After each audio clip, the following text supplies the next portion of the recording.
Line's good. Never on. Close. Hard. Hard, Reese. Come on, Brent. Line's good. Got real close. I hear high, right? Try and hit 2/3. Have they saved it for her? Yes, they have.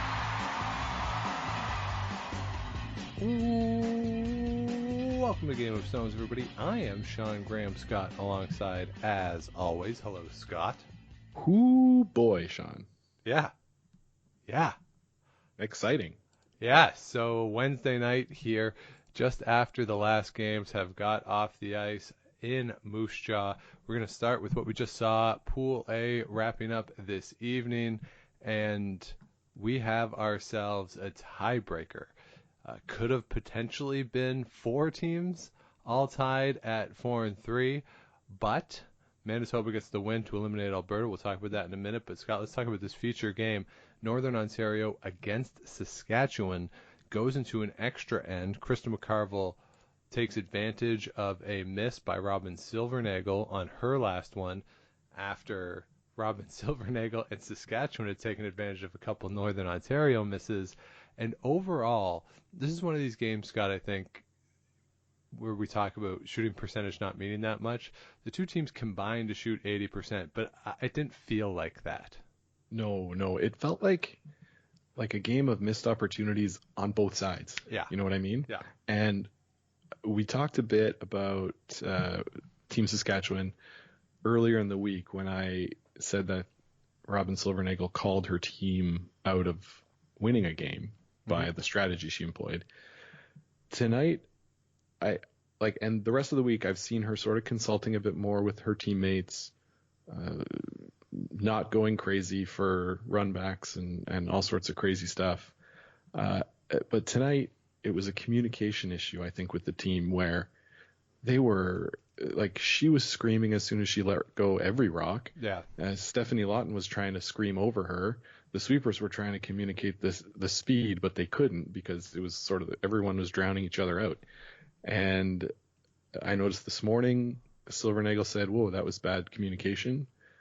Tonight, especially on the last shot, where the sweepers were going pretty hard, and it ended up being, a foot too deep. This team's going to need communication on their side tomorrow if they're going to come out of that tiebreaker. Yeah, and they're aware of it too. They tweeted out after last night's game where they had some bad communication. They sort of made light of it in a tweet saying, "Yeah, we got to actually listen to each other," and that's true. That's what they need to do. And what was interesting about this game for Robin Silvernagle in terms of that communication, all week, in terms of those sort of panic calls as soon as it leaves your hand, that's what we saw during that Saskatchewan final against Sherry Anderson. And she wasn't that sharp through a lot of that game either. And now tonight, she wasn't very sharp, and the same thing was going on. It seems like the pressure is mounting on her, obviously, based on where she is in the standings and just where you are in the week. And now we saw it a bit last year. We saw it in the Saskatchewan provincials. We're seeing it now a little bit where she seems to be pressing a little bit, where once it's out of her hand, she is just really going hard on the line calls right away. Mm-hmm. And yeah, as you say, it's causing problems with the communication amongst the team. So it'll be really curious to see how this plays out tomorrow in that tiebreaker, where now it's a win or go home. And will that affect her? I don't know. Yeah, maybe you think maybe she can, put aside all the pressure of the crowd, likely to be a smaller crowd in the morning tomorrow. Yeah. Just focus on the game at hand. It sounds super cliche, right? But one at a time. And for them, it should be one end at a time. What's your goal for the end? Let's try to accomplish that and move on to the next end after that. Just keep trying to accomplish your goal for every end. What's your acceptable outcome? What's your best case outcome? And go from there. Because it seems like she's playing around with her release. Maybe the ice is a little bit trickier. It was very cold out there in Saskatchewan today. Less humidity. The ice seemed a bit straighter. So, who knows if it'll change tomorrow. Tomorrow the forecast, I think, is above 0. So changing conditions, whoever adapts first and whoever communicates well, if the sweepers are calling the weight right and they figure out the line calls, they should win. Yes. But they're going up against a team that's really on a hot streak. Yeah, so they'll be playing against New Brunswick. Just one thing before we talk about Team New Brunswick, just because they're the host team, and obviously the host committee in Curling Canada likes to get the host team on the night draws. They've played every night, Sunday, Monday, Tuesday, Wednesday. They have not played a morning draw yet. So that will be quite interesting because the ice, as gets talked about a lot, is different in the morning. Now, you might say that could be an advantage to Andrea Crawford, but no, because they also have not played a morning draw. So this will be interesting to watch. Two teams that have not played in the morning yet, where the conditions are a little different, teeing off tomorrow morning. They played, of course, in the first draw, where Team Saskatchewan gets a 6-4 victory. But Scott, last night, let's talk about this Andrea Crawford team. Started off 0-3, losing to Saskatchewan, Northern Ontario, and Alberta. So they were going into Monday. They woke up Monday morning at 0-3, have not lost since, beating Nunavut, Manitoba off the power of that big 7, Quebec, and then tonight beating Chelsea Carey and Team Canada. After last night, Scott, you declared that this would not happen. I did. Yeah. Yep, and I was wrong. There's no question about it. This was this Team Canada's only game of the day, or did they play in the morning?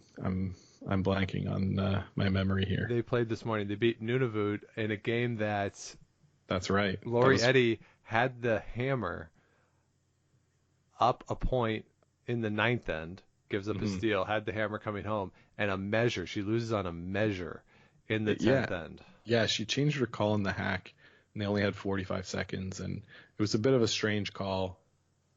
Now that I think about it, she tried to play a slash in, and it jammed and didn't roll far enough. Anyway, it was a strange call. So Chelsea Carey escapes that game, we'll say, against Nunavut, not playing very well, 71% for her. And then tonight again, just not shooting well. And I said this to you yesterday that, Chelsea Carey's not playing well, and you proved me wrong with numbers. Yeah, and because she was playing well. But I feel like she had a bad day today. I feel like my eye test of, Canada's they're not putting the rocks in the right position. There's just something about it that made me think they weren't playing well, and the results bore a little more of that fruit today.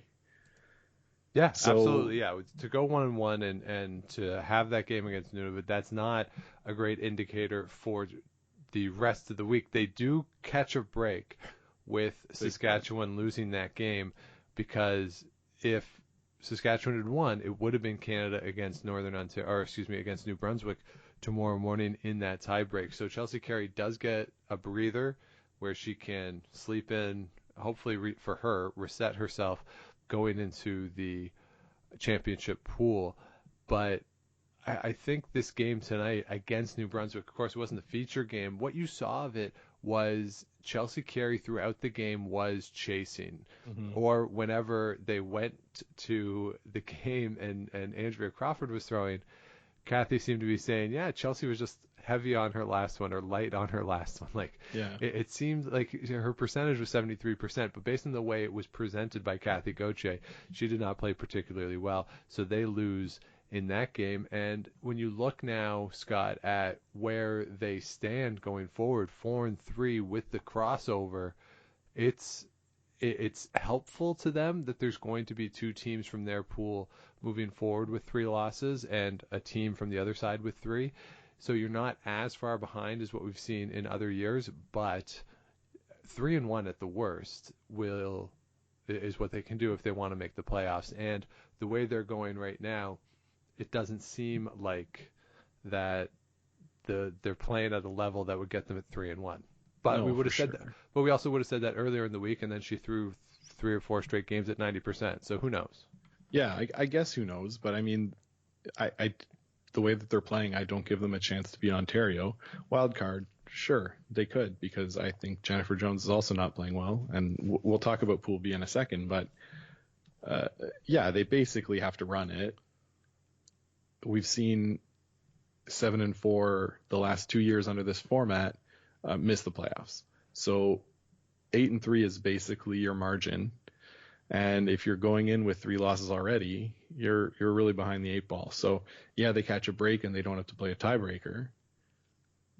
But, they're still not set up in a good position to make the playoffs. Northern Ontario they get the win and are in a good position to make the playoffs. But that loss to Nunavut is really sticking out off the sheet, Yeah, it really jumps off the page. Looking for them moving forward, they're going to have to be 3-1 likely as well. So,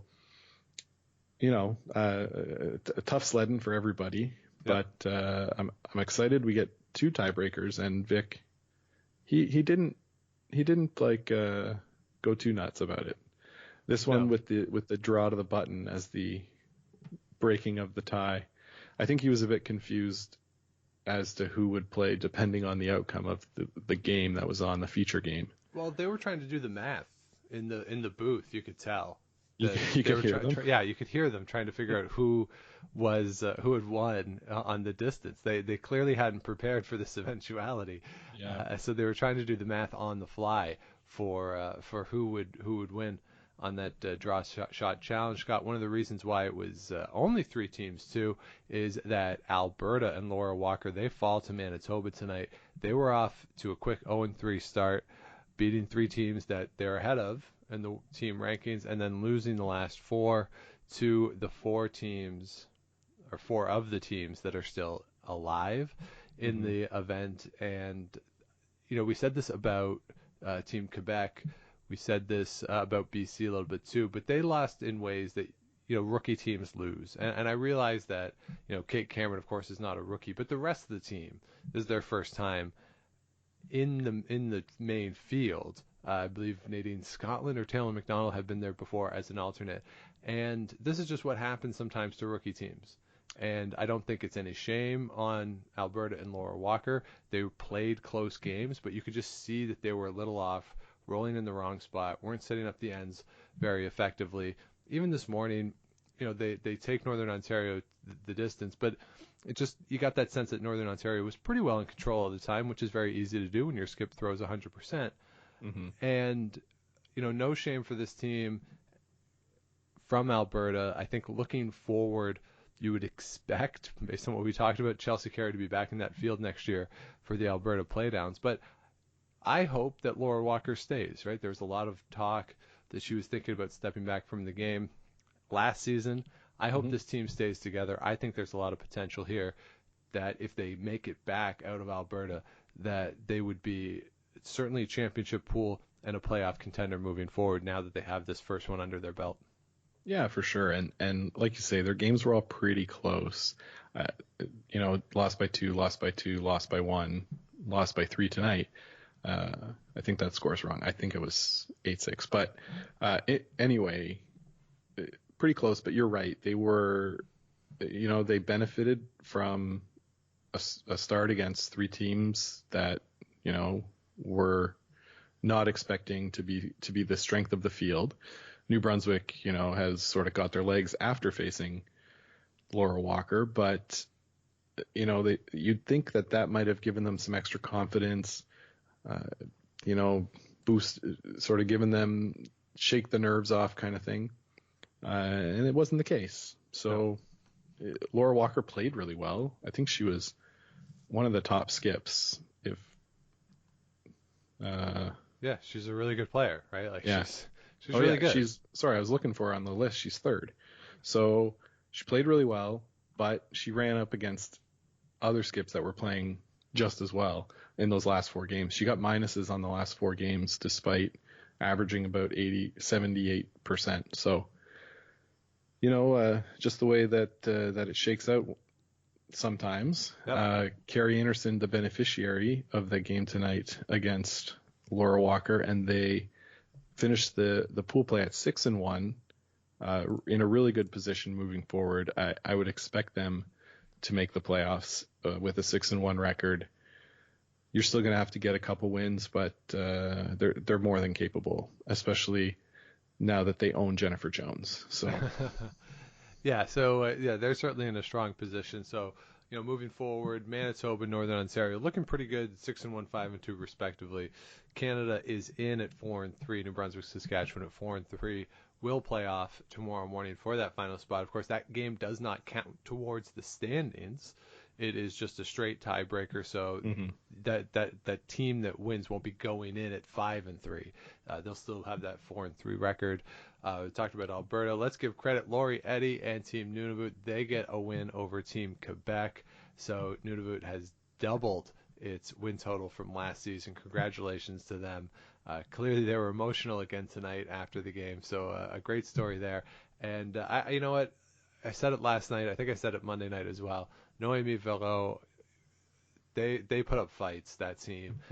So they wear the collar in this event, but overall there's no shame. They played better than the record. They put up a fight. So certainly I'll credit to the team from Quebec. Yeah, absolutely. Great effort throughout the whole event. Yeah, so let's shift over, Scott, to Pool B. They wrapped up their games this afternoon, and what we expected at the start of the week is what we get at this pool at the top with Team Ontario, Rachel Holman, and wildcard Jennifer Jones, both at 6-1, and they, of course, are going to be going forward to that championship pool. Perhaps surprising in the way they got there, certainly with wildcard and Jennifer Jones. Maybe not smooth sailing or as smooth a sailing as you would expect for a team with a 6-1 record. Ontario, a little smoother in their path to the championship pool. A little sort of note from today, they played Yukon, their only game this afternoon. Joanne Courtney did not play in this game. Cheryl Kreviasik gets the start. Did they say anything, Scott, on the broadcast? Was it just to get Joanne off her feet? I didn't hear, to be honest, because who was the feature game there this afternoon? Not them. Not them, for sure. I was watching it and eating lunch and cleaning up a bit. Nova Scotia and British Columbia. Yes, of course. Who could forget that great performance by Marianne Arsenault? But no, I didn't hear. I did hear BC's second, Desiree Hawes, was ill and didn't play both of the games today. And who else played? Saskatchewan's spare Stephanie Schmidt played last night for the one that I'm forgetting. Anyway, Jesse Hunkin. Yeah. Jesse Hunkin. I've done this every night. Hey. Yeah. You forget all the players. I'd say 11 o'clock is not my peak brain power time. But no, I didn't hear anything about Joanne today. I'm guessing. No problem for Team Home. I'm guessing it's just to get her off her feet. It was her only game today against a team that, with all due respect to Team Yukon, they're going to beat 99 times out of 100. So yeah, probably just to get Joanne off her feet for the day. Sean, according to the box score, Cheryl Kreviasik threw 2 shots and Joanne Courtney threw 16. All right, well, excuse me, then I got bad information. So she played the last end. All right, well then I got bad information there. Sorry, I thought from what I saw that Joanne Courtney didn't play. So my apologies for that. Good fact checking, Scott. On the fly, fact checking on the fly. Yeah, that's good stuff. So elsewhere there in Pool B, Prince Edward Island and Suzanne Burt, they get into the playoffs. They get 2 wins today, beating Yukon and Northwest Territories. Talked about it last night. Sort of expected them to get those wins, but again, you never know with those teams. Everyone can sort of beat everyone here. So congratulations to Suzanne Burt. She's in at 5-2. Made the championship pool last year. Finished with a record of 6-5 overall. So in a bit of a better position this year than she was last year. I believe she was, I want to say 4-3 last year, going in to the championship pool. And then Scott, Nova Scotia and British Columbia. that was the feature game this afternoon. Nova Scotia and Marion Arsenault, after losing to Wildcard last night to go to 3-3, get that win against British Columbia this afternoon, beating Corinne Brown and her team 10-4. So that sets up a rematch tomorrow morning to get the 4th spot out of Pool B. Yeah, Corinne Brown's team, it looked to me like they were, they had the rookie making half shots here and there. You know what I mean? Daleen, who subbed in at second for Desiree, was just not sharp, and you expect that coming off the bench. It's not easy at any point. And then Marion Arsenault just played really, really well. The 4 spot they got in 10 was more a product of BC trying hard for a steal. So, you sort of take that 10-4 with a grain of salt when you go back tomorrow morning. But Marion Arsenault, she was great today. She's a good player, and you look at that tiebreak tomorrow morning. You wonder, if that BC team had that sort of stars in their eyes look today, how they're going to do tomorrow in a even more pressure situation in that tiebreak. So it'll be interesting to see how they react. You'd say that Nova Scotia has the experience, which is true with Marion Arsenault, but not with the rest of the team. Certainly doesn't have the same depth of experience. But if you're looking at the 8 players in this game, out of all of them, if I want somebody throwing a shot at the end, I'm going to say it's Marion Arsenault. Yeah, absolutely. And like Jen Baxter and Christina Black were with Team Marion Arsenault a couple years ago when they made that run into the semifinal, I believe, of the Scotties. So some experience there. And Jen Baxter's been playing a lot better the last 2 days. Struggled a bit coming out of the gate at second. So they're able to get their ends set up a little bit better from what I've seen.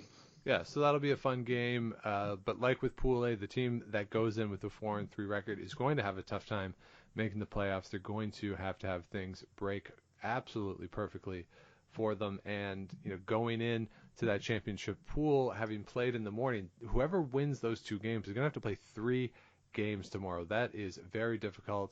We saw that happen a couple years ago. Holly Duncan and her team, when they were representing Ontario, they got in through the tiebreak, and I believe they went 0-4 after that. And that team talked at the end of Thursday about just how exhausted they were because you have to get up for that tiebreak game, and then you're so excited that you win, and then you're back on the ice 2 hours later, and you have to refocus everything. That's a very difficult thing to do. It's not a normal turnaround game to game. Because you have that sort of adrenaline going of, hey, we're in a loser goes home game. You win it, great. You're all super excited, jacked up, and then you sit for a couple hours, and to get that back can be really difficult. So I think certainly keep an eye on that early in those games tomorrow afternoon to see how these winners respond. Yeah, we saw last year too. Sarah Work's team, of course, BC beat Tracy Fleury out of Manitoba in the tiebreaker. Sarah did go on to a 2-2 record in the championship pool, but I can't remember if it was a loss. I think it was. She lost the 2 games after the tiebreaker, and then won the 2 the next day. So, it's not easy. That's 100% for sure. So again, that's why it's an advantage for Chelsea Carey to have had Saskatchewan lose that game tonight to sleep in tomorrow. Elsewhere in Pool B, Yukon does not get a win in this event, unfortunately for them. But again, the team made some nice shots. Haley Burney made some really good shots. She made a draw through a port against 4 today, I saw.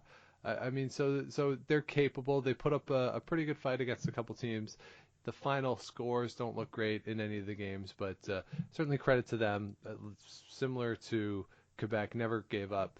And I will say this too, Scott. I didn't see this afternoon. I don't know if it was commented on, but if this is the last we see of Carrie Galusha at a Scotties, she just I like Carrie Galusha. It'll be sad if this is the last time we see her.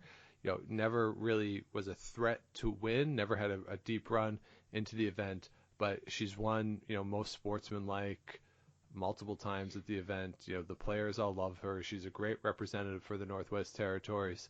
I hope we see her again, but if not, she has certainly earned the right to step away from the Scotties. Yeah, for sure, for sure. Like we say, I don't know. We don't know. But yeah, it's sort of a tough way to go out too with an injury. I know how much a glute injury can hurt, Sean. Yes, yeah, it's not good. It's a real pain in the butt. There you go. So tomorrow we are into the championship pool tie breaks in the morning, and then we will have the draws. Tomorrow morning starts at 9 o'clock Eastern time. Does that mean, Scott, that they're going with later times or earlier times for the other ones? Do you know? No, I don't believe they will. It's just to give some extra time for ice maintenance and practice, and for the teams. Okay. Once they finish to turn around, I believe that's why. All right. So that's kind of a curious decision, then, isn't it? I don't know. Maybe. Maybe not. I don't think it's that weird. Okay, fair. Totally fair. It's at 8 o'clock local. That's not going to get you the biggest crowd, I wouldn't think. It looks here as I pull up TSN that on their schedule they have the championship draw times at 1:30 and 7:30 Eastern time. So 12. That's No, this says Eastern. So 1:30, 7:30 Eastern. So 12:30, 6:30 Central time. Wow. Is what they have listed here. So a bit of a change, but who knows what's going on there. But 9 o'clock tomorrow morning from Moose Jaw. There's your tiebreakers, and very excited to see what happens the rest of the week as the field has been cut from 16 to 10, and by the time we get to lunch tomorrow, Scott, we'll be down to 8. Yeah, we'll be down to 8. It's pretty good. What teams? Well, I still think Rachel Homan's team is the favorite to win. I agree. I think they have played the best out of everybody so far. Carrie Anderson, of course, has played really well. But I'm going to stick with what I said last night, that I don't care how she's got there. And you think Jennifer Jones? I've been caught on this before. I know I pick her all the time to win stuff, but to be at 6-1 the way they've played, there's I don't know. There seems to be something going on, and so I'm gonna. I think if I'm picking with my head, and which I did at the start of the week, definitely Rachel Holman. They've stood out. They've been the best team so far this week. But just sentimentally, I think there's something going on with Jennifer Jones. So I'll be curious to see how this plays out over the next couple of days as we lead into the playoffs. All right, man. All right. So that'll do it for tonight. I forgot to mention last night. I think I forgot to mention last night, or did I, Scott? We're on Spotify now. Yeah, you mentioned it, Sean. Okay, we're on Spotify. I'm excited about it. So definitely, if you're on Spotify, you can follow us there. Also, Google, Apple, all the places you can get your shows. Give us the likes and the ratings, all that stuff to help keep the show going. And follow along with us on Twitter at Game of Stones Pod, where Scott today, if you're curious, there was a lot of discussion about who gets on TV, who doesn't get on TV. Scott, you charted it all out. Yeah, I did a bit of a comparison with which provinces and teams, I guess, with wildcard and Canada, which teams get featured the most on TSN. I looked back at only this year and the last two since the format changed to the two pools. Yep. I plotted up a graph of number of wins in these events versus number of appearances on TV, and it's pretty linear. Yeah. If you look at it, but one thing that it shows is that Suzanne Burt we don't see enough, and we're very overexposed to Team Canada, whoever that Team Canada is. Right, but that, I think part of that, you said in one of the tweets that Jennifer Jones missed the playoffs last year. That could be part of it. Of course, Michelle Englot wasn't great as Team Canada relative to what you expect from Team Canada a couple years ago either. So, yeah, and I did one with just pool play, because as you'd expect, as the championship round goes on, those are the teams with more wins, so the correlation gets a little bit better. Right, and they have more chances to be on TV too. Yeah. So yeah, definitely check that out. Scott has a whole thing. He talks about R being squared as part of this. You know what an R squared is, Sean? No, I don't. Oh, it's when you compare two things. A perfect correlation is when R squared equals 1. So it would be, if you had 4 appearances and 4 wins, and all of the instances corresponded like that, then that would be a perfect R squared of 1. Well, there you go. It's a science thing. Oh yeah, a little math and science for you on a Wednesday night. So there you have it. So follow along for Twitter with all that kind of fun stuff that goes up there, and the occasional snarky comment as well. And also at Instagram at Game of Stones Pod. Scott's there at Scott Lakes TV. I'm at Dr. Shawnee Fever, and as always, you can email the show gameofstonespodcast@gmail.com. So enjoy tomorrow. You get 3 games again, everybody, instead of the 2 that was originally scheduled. So enjoy them. You can sleep in on Friday, but we'll be back with you tomorrow night after all the action. So until then, keep your brooms on the ice and don't dump that intern. Make the final.